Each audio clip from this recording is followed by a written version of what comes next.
again, guys. This is my second video, and today I will be talking about my favorite book from each of the Shadowhunter Chronicles series that are out there, and then my favorite novella from the Bane Chronicles and Tales from the Shadowhunter Academy.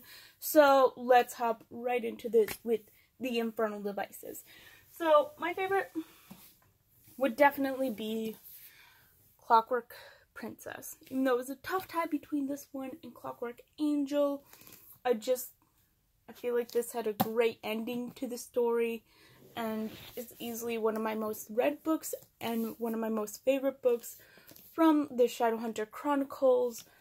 And I think that even though it made me cry in the epilogue with Will's death and all, and when Will actually also in the book felt Jem's death, I cried there. I got a little teary-eyed for Jessamine too, but I feel like the ending brought closure to everything.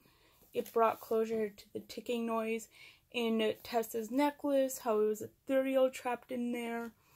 You had basically the villain, Mortmain, dying.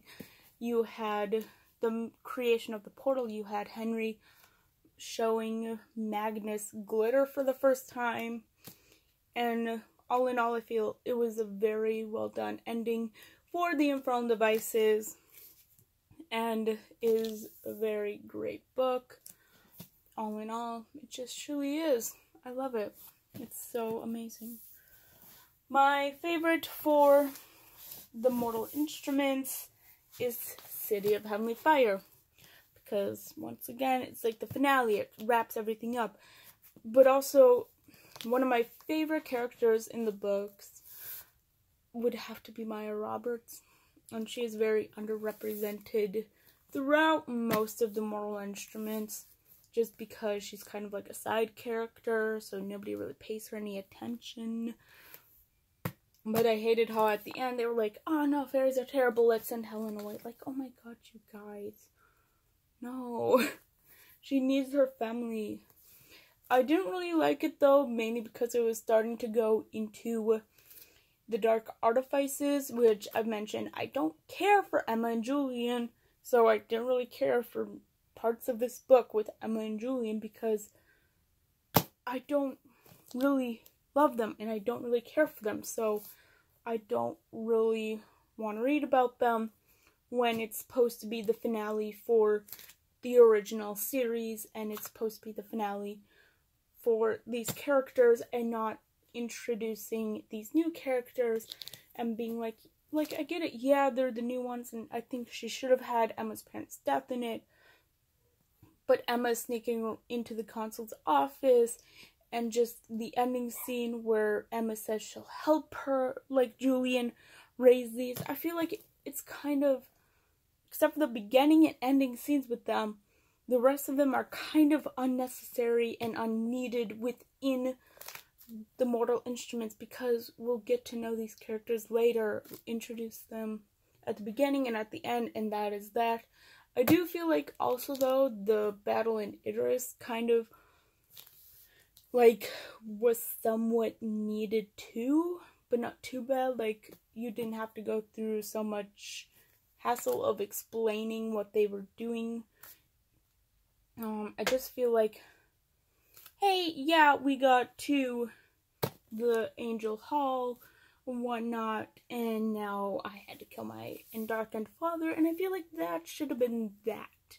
You didn't need to go with Emma sneaking into the consul's office, or Emma first waking up after portaling to Idris. I feel like those were very unnecessary for the Mortal Instruments, which should have just been with the OGs, and not all these new characters. So that being that, the Dark Artifices, it's kind of hard to choose a book, because like I literally just mentioned, I do not care for Emma and Julian, so it's already kind of a really hard trilogy to read just because I don't have it, I just don't connect with them, so I don't really care about them. And if they were side characters, I'd be better off, but they're not. So, honestly, I'd have to go with Lord of Shadows, just because I loved seeing London again. It was great to see London. My friend was actually like, that's not Bridget from the Infernal Devices. I'm like, yeah, that's Bridget from the Infernal Devices. And she's like, but that can't be. And like on her wiki page, it said that she was still alive. And I'm like, told you. But also I enjoyed like reading about Kit and Ty and Livy and their adventures, except for the ending in which Livy ends up dying. I actually didn't care much for Robert.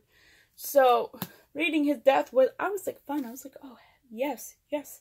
Okay, one character I do not care about is dead. And then I flipped the page and I was like, oh my god, Cassandra Clare. Why? Livy. Well, actually I know why, and she explained why Livy died in the book, but I still miss her. So it's been a while since I've read this, mainly because it was literally in a corner for a year because of how upset I was at the end with Livy dying. Like, out of all the Blackthorns, I liked Livy, Helen, and Ty. Those were the three that if they made it out alive in the series, I would be perfectly fine with the world, but no.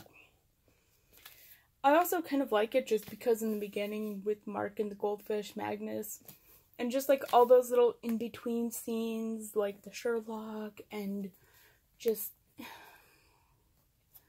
Alec calling Zara dumpster fire. Yes, Alec. So, going into the novellas, let's start out with the Bane Chronicles. I have a little Magnus Bane bookmark up here on him. My favorite story from the Bane Chronicles would have to be, I have the voicemail of Magnus Bane on here that takes place right after the breakup in City of Lost Souls. And that is pretty entertaining to read because you have Alec who's kind of like, why? And Izzy who's like, why did you break up with my brother? And she's like trying to impersonate different people, and you have these random calls from clients in here too.